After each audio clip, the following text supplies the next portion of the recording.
Hi friends, I'm Brienne and welcome back to my channel. Today we're going to be doing my July wrap up, and I feel like the month of July has really tested me this month because I've been traveling a lot for work. So I felt like I didn't read a lot, but in all honesty, I think when I tallied up all the books that I read for the month, it was about 19. But I did do a lot of novellas. So I think that's what really helped my numbers this month. I don't know if it was like the weather that we've been having here, but like it's been the wettest season on record, I guess, ever. And so I don't know, I just haven't felt like motivated to really read a lot. Like I just get distracted so easily. Like I read for 5 minutes and then I pick up my phone and then I put it down and then I read for 5 minutes and then I put it back down. Like it's just been so exhausting. But, anyways, like last month, we have a lot to cover. So, some of the books I'm just gonna race through, speed through them if I didn't like them or if they were just for me.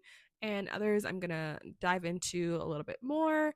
And yeah, let's get into it. Okay, up first we had Under the Meh, how do you say it? Under the Meh-stletoe, I think you would say it, by Lenore Solis. And this was, I don't know, like it gave Hallmark vibes for me. It was small town, grumpy.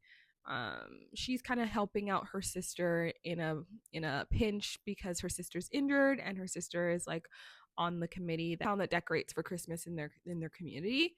And I don't know, this wasn't my favorite book. It was a quick little novella. Yeah, this just like wasn't my favorite read by this author. I've read better things by her before, and I just felt that this was overall like a meh kind of read. And yeah, I just wanted to read something for Christmas in July, and I don't know. It was just an okay read. It wasn't bad, it wasn't great, it was just meh. Up next, we had Legally Bound by Blue Sapphire. I saw this one on TikTok and I got drew in by like the synopsis, and it was just, I don't know, it sounded really, really good. And so I was like, I gotta read this. This follows Bobby and Paige, and they both work at his dad's law firm. After Paige gets broken up with, she decides that she's like, she's typically like a rule follower, and so she decides that she's going to, be wild and be crazy, and she's gonna have like this one night of crazy fun. And her friend is like, why don't you go to this sex club? It's members only, but I can give you an invitation to go. And she's like, okay. So she goes, and basically, when she goes, there's like an initiation, and if they find you worthy, then you can become an actual like full pledge member of like the sex club. And Bobby is obviously a part of the sex club, and like I said, they work together. He has somebody bring her into the room and essentially like blindfolds her, and then they have a wild, crazy, hunky dory time. And he does all kinds of things to her up in that room. And she's like, this is the best night of my life, only for the next day for her to get like rejected from like the sex club. And she's like, WTF? Like, I let that man do all kinds of things to me, and you denied me. So basically, Bobby did deny her. However, he did it because he didn't want anybody else touching her. So it's like them going back to the office. She doesn't know that she slept with Bobby, and then they go on like this family vacation where she finds out. I don't know. It was good for like the first 30%, and then like the author lost me a little bit. There was too much back and forth that I just didn't like, and yeah, this one just wasn't for me. Then I did Desire Me by Tiya Rayne, and this is when things started to like, I was like, ooh, things are starting to look up for me for the month. This follows Tiffany, who has like a chance encounter with this man at a club while she's there celebrating her boyfriend's birthday, and they kind of like click. She doesn't obviously like cheat on her boyfriend or anything like that, but like they click. And then we find out her boyfriend is like caught up in all kinds of like crazy shit. And we're like, whoa, where did that come from? The boyfriend is a trash can man, let's just say that. And then the guy that she met at the club, his name is Nico, he kind of just starts popping up everywhere. And he starts being, we'll just say, he has a knack for showing up at the right place at the right time every time she finds herself in a pickle. And that is all I'm going to say about this one. It was a really good read. It was like a short read. And then you have to dive into book two, which is called Desired Reclaimed by Tiya Rayne. And this is the continuation of Nycole and Tiffany's story. So obviously we've dumped the boyfriend and now she's like with like Nycole now. I don't want to say too much about it because book one and book two are like so intertwined, and there was a couple twists in here that I'm like, I just don't want to ruin them for you. So I will say it was a really good read, but it does leave us on a bit of a cliffhanger. So there will be a continuation of like not Tiffany and Nico's story, but I think of his brothers, and I'm really excited to read it. So this was my first 5-star read of the month. Yeah, was my first 5-star read of the month, and it was really good. It had me gripped, it had me on the edge of my seat, and I really enjoyed it. Then I did Whispers of the Lake by Shanora Williams, and this was actually one of my TBR picks. And it was a thriller, which I don't read a lot of thrillers, and so I was really excited to pick this one up, and I'm glad I actually did. So it follows Rose, and after she catches her best friend and her husband having an affair behind her back, yes, her friend of like close to her best friend of close to, I believe, like 15 or 20 years.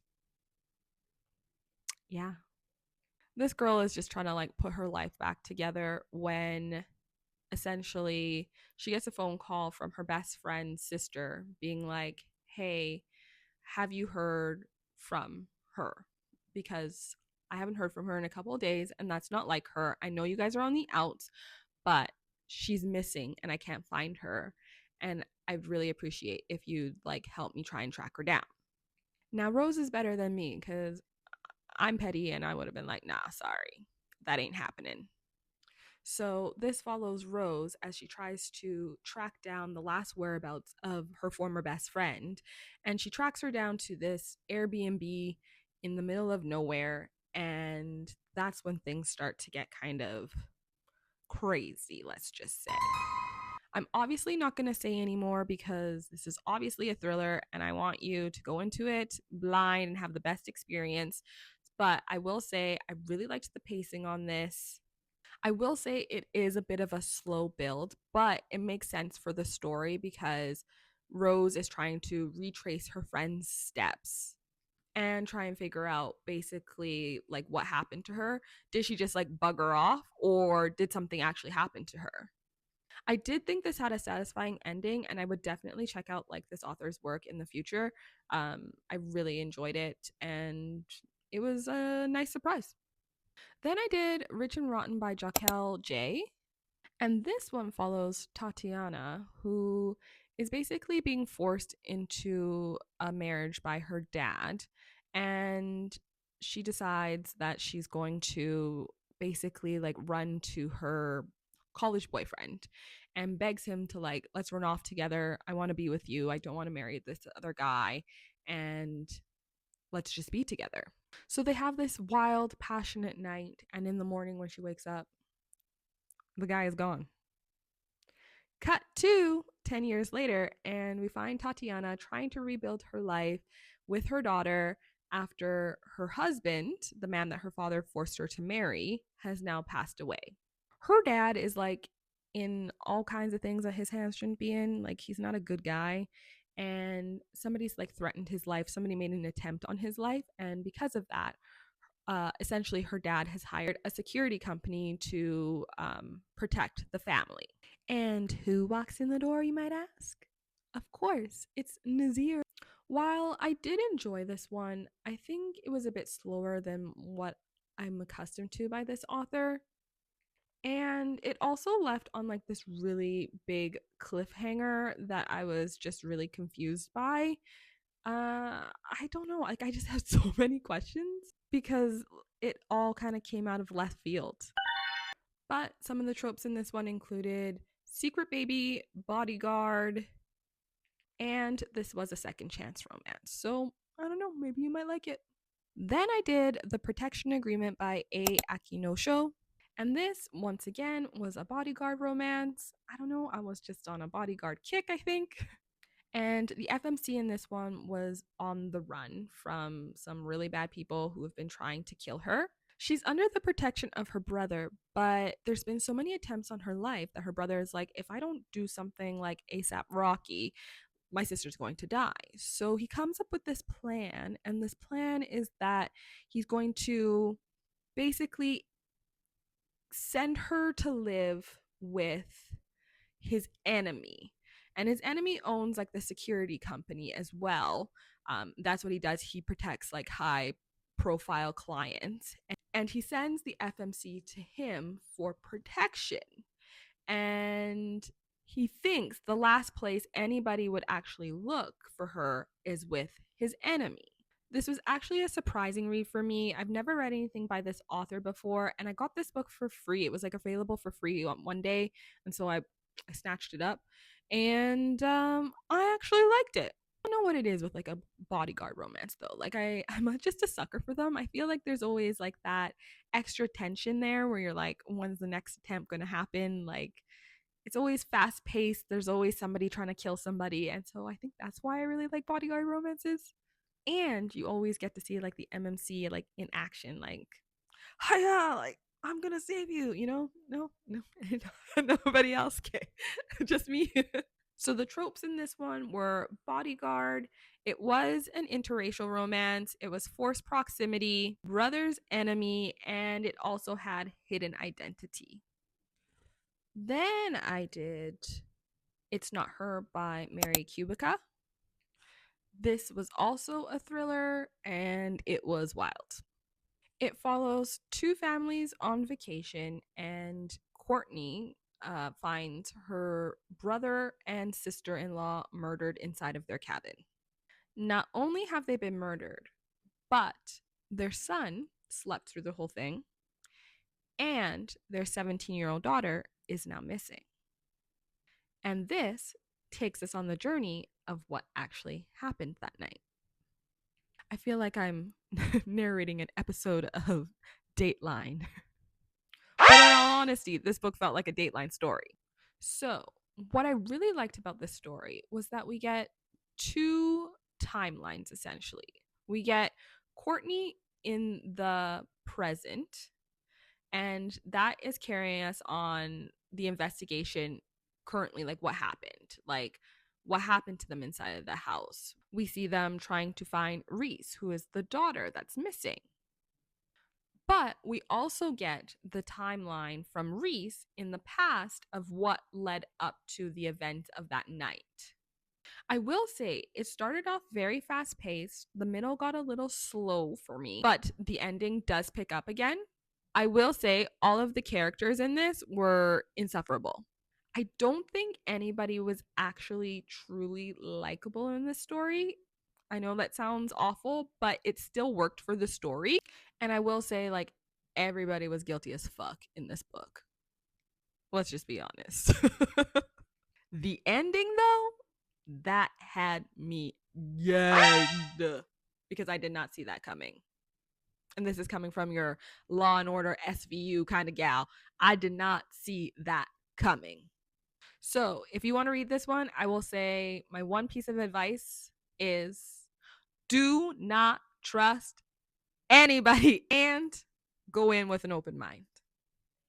And then number 9 for the month was A Black Star by Dani M. Ward. This was another super quick read. It kind of had both dystopian and fantasy vibes to it. So it's about basically like this black star flies over like the slums, and essentially It only happens every 20 years. And when that happens, it means like these people who have been living like a life of luxury, I think they're from the star realm. I could be wrong. I think that's what it's called. But basically, they come to the slums and they're looking for young women. And essentially, they come from a place that the fertility rates are in the gutter. And they're looking for one woman for the prince in order to create an heir. And in exchange for the heir, essentially, they promise these women a life of luxury because they all live in the slums. So, our main FMC, her name is EL, and she is not selected. And her sister is selected, though. And it's the eve of the night of the competition is supposed to begin, and her sister comes down sick, and the sister essentially ends up dying. And EL basically fills in the shoes for her sister. So, surprise, this is a why choose, and we have the prince and his guard who are shacking up, and now we have EL in the mix with them. This was super high spice, and the only thing that I would complain about this one is that this was, to me, happy for now situation. I don't think this was like a happily ever after. I didn't get that vibe, but yeah, the ending left me with just more questions, and I don't know, it left it open-ended that the author could potentially, like, if she wanted to, you know, write a continuation of the story of like what happened at the end of the story. But I would have liked to have known it was a happily for now before I had started it. Up next was Hostile Takeover by Christina C. Jones. This was also one of my TBR reads for the month, and you guys know that I am a fan of Christina C. Jones, and I am slowly making my way through her backlist, so I was super excited to dive into this one. This follows Neilani, who basically gets ambushed one day when she comes into the office and she finds out that her daddy fucked up. And essentially, they have now lost the family company to a big billionaire named Orion Sterling. She's choked by this news because she didn't think there was anything wrong with the business, only to find out that her dad has not been honest with her. And company is a big deal for her because this company belonged to her mom and her mom has passed away, and she's like, I have to do anything in my power to keep this company. And then we get Orion Sterling stepping in and saying, I'm more than willing to sign back over control of the company to you. However, you have to marry me. Now, let me tell you, every time I think of Orion Sterling, you already see it brings a smile to my face. And I don't know, I just keep going, baby, where the hell's my husband? What's taking him so long to find me? Oh, baby. Yes, you have to deal with my horrible singing, okay? Because that is what I think about every time I think about Orion Sterling. I was reading reviews on Goodreads, and some of the reviews were like, oh my god, she fell too quickly for him. You would too if it was Orion Sterling waiting for you, because he was a babe. So yes, I really liked this book. Can you tell? This was a marriage of convenience. He was a billionaire. Forced proximity, and one of my all-time favorites, enemies to lovers. Then I went wild and crazy. Not really. I did a cowboy romance, and it was West of Forever by Corrine Michaels. You know, I'm a sucker for a cowboy romance, so I definitely had to check this one out. It was popping up like left and right on my For You page, and think Hatfields and the McCoys type situation, but with a grumpy single dad. So this starts with Tristan stopping on the side of the road during a nasty rainstorm, and he comes to the aid of Lark on the side of the road. He helps her out, and essentially Lark is like, I've never had any kind of like real interaction with this man, but based off of the one interaction, like, he was a really nice guy. Like, he didn't have to stop, and he came and he helped me, and he's not the type of man that her family has described. Like, they loathe this man and his family. After that interaction, they kind of bump into each other here and there, and they find out that they have like this undeniable chemistry between each other. And Lark, because she's an independent woman, she propositions him and she says, yo, let's have a one night, no strings attached situation. And so they do it. They go ahead with like this plan, but they can't stop uh thinking about each other, so that plan goes like straight into the trash, and they start sneaking around behind their families' backs to see each other. So there's tons of sneaking around in this one, which I really liked, and things get kind of messy because both of their families don't like each other. So not only are they navigating catching feelings for each other, they're also navigating their family dynamics as well. So if you enjoy small town rivals, mutual pining, then I think you will really enjoy this one. I'm not gonna lie, Lark's family was kind of annoying with all like the accusations that they were throwing out about Tristan, because it just didn't match up to the type of man that he was. But this was an adorable read. It was a quick read, and it was something that I just got in and I got out, and I enjoyed it. In my next read, I kind of leaned into the whole summer wing business, and this I would consider it more of a horror book than it was not a romance, that's for sure. And that book was called The Wrong Door by Nycole B. This was essentially a dark psychological horror. I didn't really know what the hell was happening in this book until like the last 2 chapters. It actually gave me Come Out vibes by Harley Beck. So if you want something wild and crazy that will leave you going, huh? Then pick up this one. Let me start this next one by saying I absolutely hate the amnesia trope. And if you had said in the year of our Lord 2026 that I would give 2 books, not one, but 2 books 5-star with the amnesia trope, I would say you're a liar. However, I did do that. And the next book that I read has the amnesia trope, and it was If You Stayed by Brittainy Cherry. This story follows Kira and Gabriel, who were childhood enemies who became best friends and then fell in love in high school. That is until they get into a terrible accident that wipes Gabriel of all his memories of Kira. Gabriel's mother basically blames Kira for the accident, and that basically causes them to go their separate ways for close to 20 years. Now that it's been 20 years, we find Kira, who is in a loveless marriage, and her husband hires a new architect to build their new family home, which just so happens to be Gabriel. What I really loved about this one is we got to see Gabriel and Kira reconnect after all these years, and they both finally get to work through all of the trauma that they've been through, and they both do a lot of healing in this. There was one spice scene in this book, and to be honest, I don't think we needed it. And yes, that's coming from somebody who loves the spice, but I don't know, like we just got so much more.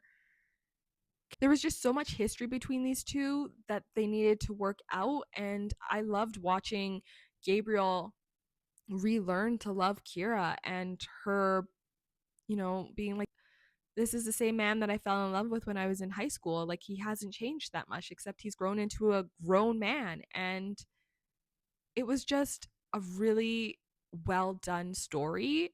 It was easily one of my favorites for the year. I will say it's super angsty, but if you love childhood friends to lovers and a good second chance romance, I think that you'll really, really like this one. What do you get when you mix 2 people who get off on the thrill of being masked book talk creators with Jagger Cole's feral style of storytelling? Well, let me tell you, it is The Villain We Tempt by Jagger Cole.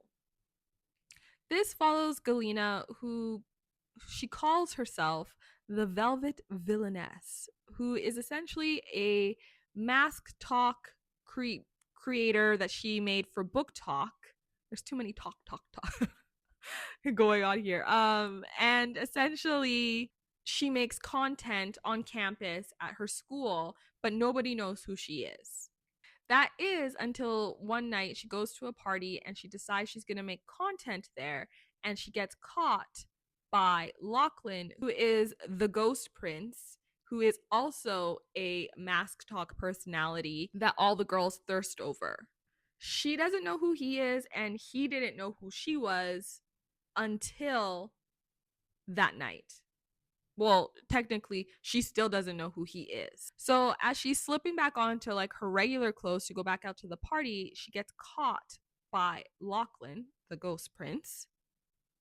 And this man done lost his damn mind because he makes her crawl to him.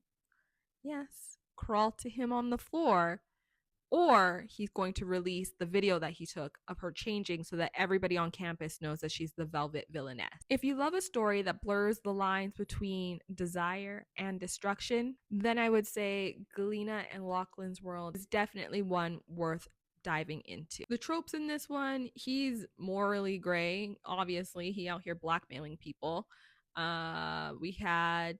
There was lots of good girl in here. So if you like praise, then Lachlan's your guy. He falls first. There was some blackmail, there was some stalking, and there was definitely some hidden identities.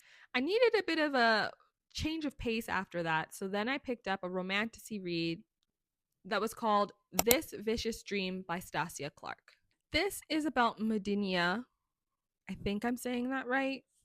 It's always so hard in romantasies when they give their characters harder names to say, but I think it's Medinia, who gets trapped in a tower and tortured for years, and her only crime is the fact that she knows the hidden location of a grimoire. Everybody wants to get their hands on these grimoires because they hold the power to reshape the world. And with the help of newcomer Calician, he helps her break out of the tower that she's being kept in, and they form an alliance because he also wants the grimoires. He's not quite what he seems on the surface.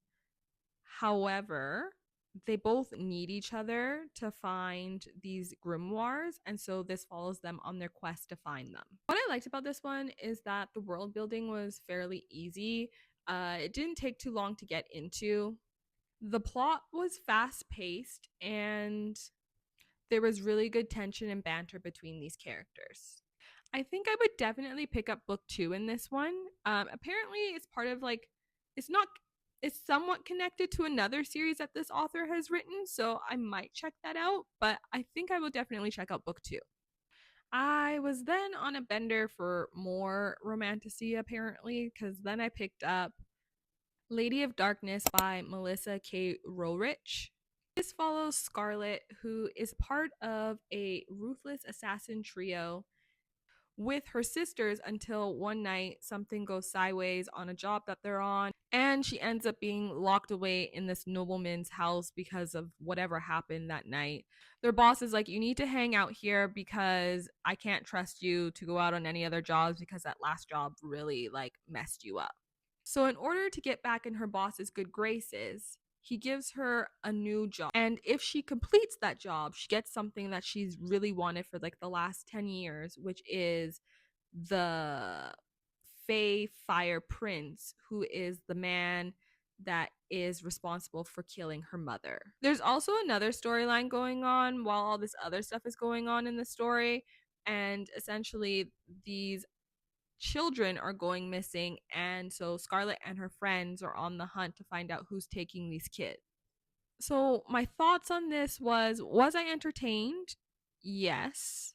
However, my gripe with this one is when you tell me the female character is this badass and you make her out to be this badass, which she was, but she was always relying on a man to help her and save her. So that was my gripe with this one. It was a decent story overall, but I don't think I'll be going into book 2. I just don't think I was invested enough in the characters to actually care what happens going into book 2. I then got out of the romantasy world and I picked up a motorcycle club book, and that book was called Free Falling by Annalise Devereaux. This is a story of a new mother who gets abandoned by the father of her child, and essentially the motorcycle club, like I think he's VP at that point. His name is Odin. The guys from the motorcycle club show up and essentially come looking for her, like her husband, who is a coward and just like ran off and left her and her baby to hide. This was very insta love. So immediately he is like, I want this girl. I want her baby. I want to make them mine. He catches up to her baby daddy. And in exchange for the debt that he owes to the club, he essentially is like, you give me your wife and your kid. And of course, the fool says, yeah, no problem. And he signs everything over to him. It had small town Cajun vibes, which I didn't mind. However, what I did want more from this one was that I just wanted some more action. There was no other woman drama. There was no big drama with her ex. I just wanted more. I just wanted to be more entertained. So overall, I think it would just be like a mid read for me. Like it was just super easy to read, but it wasn't anything special. Up next was Lost and Found by Tara Dewitt. This was a super surprising read for me because I had never read anything by this author before. So I went in with an open mind, and I'm so happy that I did. This follows B, who she's been going through it. Let's just say that her best friend passed away from breast cancer, and she is grieving hard. And she gets a call from her best friend's lawyer and says, I want you to come down to the office. We have something for you that your best friend Merritt left for you in her will. So she goes down there, and essentially she finds out that her best friend left her eggs and wants her to do IVF because the best friend had always had hopes that their children would grow up together, but with her passing, that's never going to happen. And so this is B's journey with her friend's eggs and going through the IVF process. However, she also has Silas, who is, they've always had a thing for each other, but it was always the wrong time and the wrong timing. Not to mention, this was the guy that her best friend always liked when they were younger. And so she always felt that she couldn't make the move on Silas. Silas is also going through some things, and this was just a really beautiful read of them coming together, them honoring her best friend, them reconnecting. And I had a really good time reading this one. I definitely recommend this one. I'm definitely going to go back and read the other books in this series because I think they'll be really good. But dang, like this one really like got me in my feelings on this one. It was really well done. The last book that I read was The River Has Roots by Amal El Motar, and this was on my TBR. I got this recommendation from my sister. She actually picked this book up from Book Outlet, I believe. I actually did a reading vlog on this one, which will be coming soon. This was the last book on July 31st at 8 o'clock at night that I was like, I need to get it done because my mama didn't raise no quitter. And so I needed to check it off of my list if it was the last thing that I had to do for the day. This was written like a fairy tale. So if you don't like how fairy tales are told, then I don't think you'll like this one. I will say the author's style of writing is very lyrical, and she used a lot of big words that I found myself having to like stop and check what they meant because I've never even heard of these words before. The plot was to the point and there wasn't a lot of filler, which I think worked for this story. And the biggest lesson I got out of this was that you can never trust a man, not even in a fairy tale. All right, friends, that's it. That is my wrap up. If you are still here, I thank you for that. I would love to know what your favorite read was for July. Please tell me in the comments, and I will see you in the next video. If you haven't already, please like and subscribe, and I'll see you next time.